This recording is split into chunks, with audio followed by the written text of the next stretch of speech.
我係澳門2025年傑出嘅青年，為民請命。我想諮詢一下中國中央財政部，我得到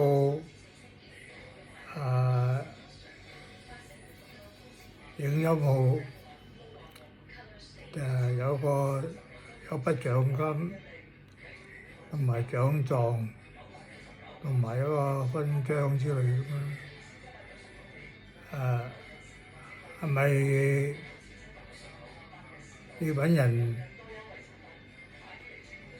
送到我澳門嘅屋企啊？如果係就冇事啦。但係我想知道下，你係咪坐飛機嚟啊？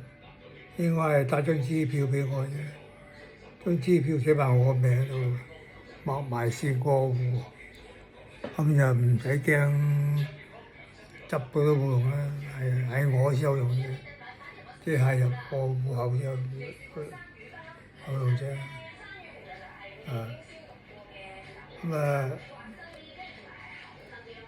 你寄咗未啊？或者寄飛機送到我屋企啊？或者你問問財政部或者負責人啦，我又唔係好了解你個運作，影音部嗰啲人冇一個同我能夠通到話嘅，一味只有阿馬雲啦，同埋嗰個，總之嗰幾個個個都識我嘅，只有佢同我講，我就冇得同佢講，或者影音部個話事人同我跟一跟，我係有筆獎金同埋獎狀同埋勳章之類嘅，寫張支票俾我啦，唔好帶現金啦，帶現金就危險。支票要畫埋線過戶，寫埋我名，只係我本人收嘅。我個中文名唔係繁體字喎，唔係簡體字喎。你寫簡體字，張票就冇用㗎喎，變咗廢票。或者你微信個話事人通知我又得，或者國家中央部財政部嗰啲負責人啦，我唔知你邊個部門負責啦，通知一聲俾我，打個電話就係853啦，633887776。